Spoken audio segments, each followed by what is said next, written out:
Dragon Ball, a series as a whole that changed the landscape of anime and manga throughout multiple generations.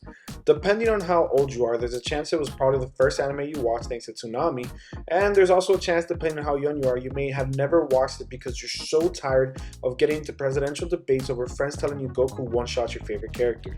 Trust me, I get it. I've been there. It's me, you can't Goku. Keep getting away with it! Part of Dragon Ball's mainstream popularity has to be accredited to its iconic cast. Goku is often the first character that comes to many people's minds when you just mention the word anime, and Vegeta is the character you start to have a better understanding of now that you're just a little bit older. And how could I forget to mention the cult following Gohan and Trunks have, although being completely different compared to their respective fathers. And with Gohan's and Trunks' lineage going as far back to their own grandfathers, I wanted to talk about the best character in all of Dragon Ball. Just to clarify, when I mean the best character, I don't mean one of the strongest, nor one of the most popular characters in Dragon Ball. I'm talking about a character that I believe, where in the world of Dragon Ball, where the likes of Majin Buu and Yajirobe exist, has been written as perfect as some of the best characters in the history of anime. A character who never got much spotlight, but when did, shined brighter than the diamonds on DJ Khaled's watch. Honey, what's that on your vest? I call a chandelier. Someone who showed an unfeasible amount of growth as a character in such a short time span, while equally doing the same in terms of power as well. So who could it be? Drum roll, please.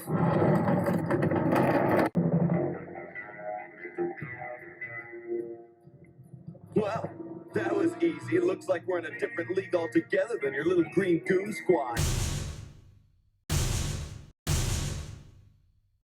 Why, it's none other than Yamcha, of course. You think this is funny? Ow, that hurt. I was kidding. It was always gonna be Bardock. It was always Bardock.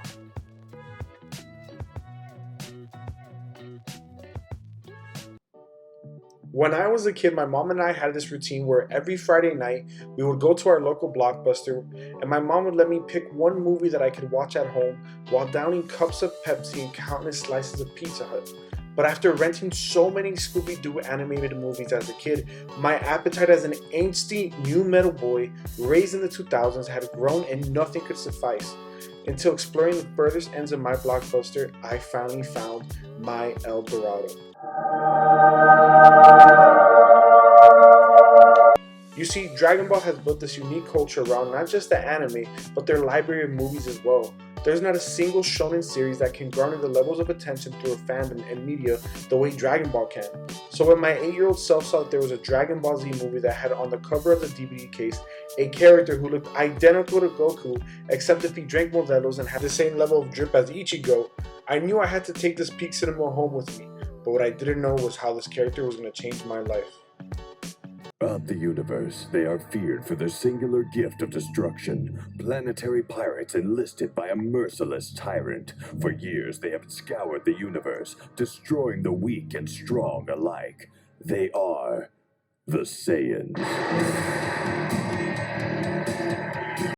The 80s and 90s was a time period that had anime and manga soar in popularity thanks to creative minds like Miyazaki and Togashi giving us stories and characters that would give them a legacy forever etched into history. But then there's Akira Toriyama, who would have a grip on the world stronger than that of the Tattletale Strangler. This was all due to releasing the sequel to his original hit series Dragon Ball, with the sequel being titled Dragon Ball Z, or for short, DBZ. DBZ would captivate our childhoods and love for anime thanks to it giving us some of the most iconic arcs of all time in the Saiyan Saga and the Frieza Saga. But with Dragon Ball Z going at a pace nearly as fast as me running away from my grandmother's fist as a child, and Akira Toriyama further expanding on the lore within the world of Dragon Ball thanks to Z, the fanbase was left with even more questions than answers. How did the demise of the once dominant Saiyan race happen? What was life as a Saiyan like under the reign of not just King Vegeta, but in reality Frieza as well? And most importantly, where was Goku's parents and who were they? So what was the solution to all these unanswered questions? An episode special titled Dragon Ball Z, Bardock the Father of Goku, chronicling the life of a Saiyan who would be introduced to us as none other than the father of Goku. The special follows Bardock, a presumed low-ranked Saiyan warrior, on his path to redemption, with the beginning of the special showing the cruel, primal, and vicious behavior that becomes synonymous with the Saiyan race, as you see Bardock and his squad ravaging through sectors of a planet named Kanasa in their Great Ape forms. But suddenly this mission quickly goes south due to a strike by one of the Kanessians during the mission. This incident caused an epiphany in the Saiyan warrior that would end up being the catalyst in Bardock's change of morality. Before we continue, I have to explain that I'm sure you guys have noticed there's been a couple different iterations of Bardock throughout the years, stemming all the way back to his debut in the episode special created by Toei Animation, which released in 1990, to his complete new look and tweaked story in the Broly movie and the Dragon Ball Super manga in recent years. However, after having watched the Broly movie in 2018 and reading the Super manga during the Granola arc, there are two differences, with the first one being that in the Broly Super iteration, Bardock seems to be this loving and caring father for Goku right from the jump, with the other main difference also being that the episode special from 1990 is considered non-canon now, whereas the Super material is canon. However, I do feel like Akira Toriyama did his best to honor the Bardock special to the very best of his abilities. He's still this intense, emotional, and raw character that we fell in love with all those years ago. But that's why I want to continue talking about the original iteration, so let's continue moving. Bardock, do you remember what day your son was born? No, but that was a long time ago. It was not, you lazy bum. Yesterday? Come on, you need to go see the little tyke. You have enough time to stop in before our next assignment. Visit him, huh? How nice. Father-son bonding. Why should I? They'll just send him away. What's the use? Tell me that. As a product of his environment, Bardock seems to lack a sense of care for his newborn son when questioned on when he plans on seeing the child, causing us as viewers to automatically have a poor first impression on the Saiyan. Barbaric, callous, and immoral were my first thoughts when seeing this scene of Bardock for the very first time. But then I realized there was more to this moment when you dive deeper. You see, Bardock has no care for his son because he knows what the presumed fate of the child would be. For so long, the Saiyan race had been treated as weapons Frieza utilized to conquer and destroy planets and life forms throughout the universe. Frieza ruled over planet Vegeta and its people by fear and maliciousness. So this leads to Bardock knowing that as soon as his son reaches an age where he's able to step out on the battlefield, whether it's his choice or not, he may never get to know his son. Because whether it would be through Goku's potential death on a possible mission or the time away from his home planet, years may pass and the possibility of raising his son the way he hopes for slowly diminishes, as the boy would be taught the same ways that turned Bardock into what he is today. So what's the purpose in being attached to someone or something that can cause so much pain if you were to inevitably lose it? It's not too late, Father, to be different than him. Finally coming to his senses on what's really going on around him due to the loss of his comrades from an ambush orchestrated by Frieza, Bardock begins his path to redemption after these unfortunate events. Angry, bloodied, and confused, he begins to be haunted by visions of Planet Vegeta being obliterated before his very eyes. This instills a desire in Bardock to do everything he possibly can to stop Frieza from destroying the planet he calls home. But with that came visions of hope as well.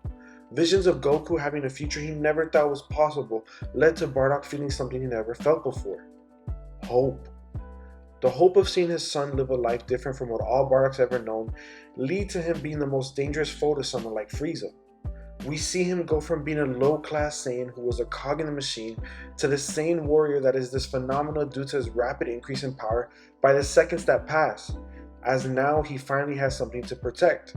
He doesn't want to continue the grueling cycle Saiyans have been following, as Bardock and the Saiyans have hated Frieza all this time, but the truth is he was no better than him for so long, destroying planets and erasing their people for senseless reasons.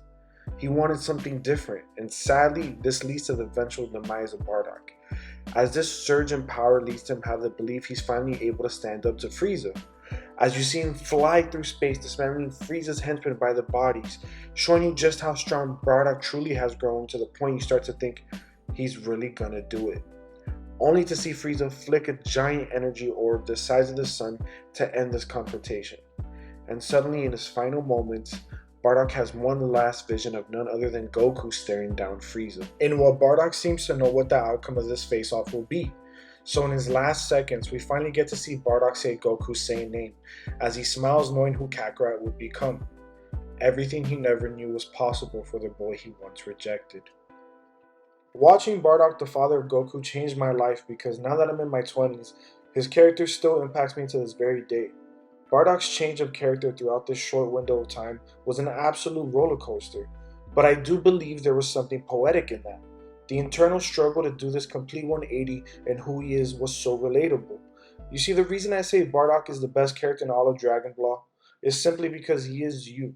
He is me. He's the everyday person. He wants to be better, but it's never that easy. So many of us want to change our bad habits and how we think and act.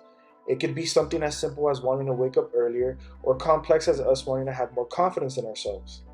The point is, we all want to be better. And for Bardock, he had to break through a pattern of behaviors and beliefs from a culture that predates his existence, where from birth you're expected to be this malicious person who has no remorse for others, and any other viewpoint may be viewed as cowardice or weak. And even if you don't agree with those beliefs, you may end up bearing those same thoughts later on, as it's easier to give in to an already established expectation versus being the one chastised for wanting something else for yourself. Does that sound familiar? It's because that's the same struggle some of us go through due to our own families placing their beliefs, their culture, and expectations on us from generations before them. I saw a character go from accepting his environment and allowing himself be nothing more than that, to wanting to do anything possible for his son, his people, and himself. So do the same for yourself. You deserve so much more than you realize.